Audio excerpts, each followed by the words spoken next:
Problem 3 asks, a child within an amusement park sits on a rotating disc. This disc begins to speed up until reaching a maximum angular velocity of 2 radians per second. The child may slide off if the force of friction is insufficient. The child has a mass of 50 kilograms and the coefficient of friction is 0.4. What is the maximum radius r where the child can sit and still remain on the disc? Okay, so in our inertial reference frame, this child accelerates radially towards the center of the disc by some centripetal force, and we'll generalize this child as a point mass with a centripetal force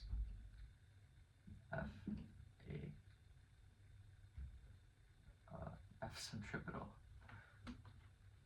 And the only real force responsible for this centripetal force is the force of static friction, where static friction is proportional to the normal force of the child. So it could be less than or equal to this coefficient of static friction mu times the normal force n.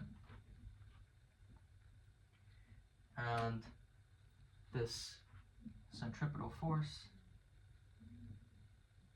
equals the mass times the centripetal acceleration, which is mvt squared over r, where we know the tangential velocity, v sub t, is the radius times the angular velocity.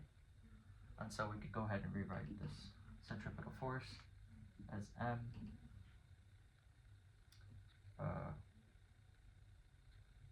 omega squared times r.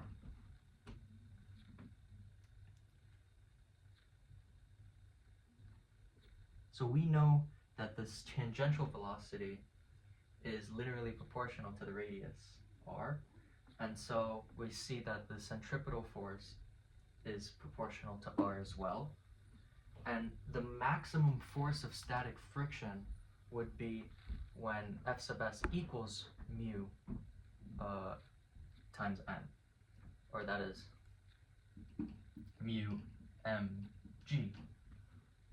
And so there is some maximum radius r that requires the centripetal force to be exactly equal to this maximum force of static friction, and any radius past this maximum value of r would require a larger force of static friction, and in turn would result in this child slipping off of the disc.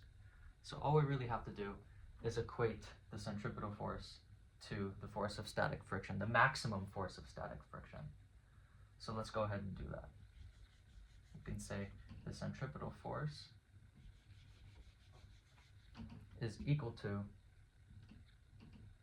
the maximum mu sub mg, and we could go ahead and solve for r.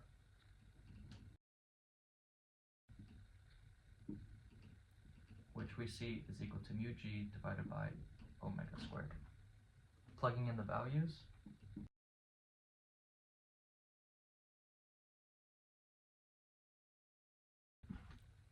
and that's our answer.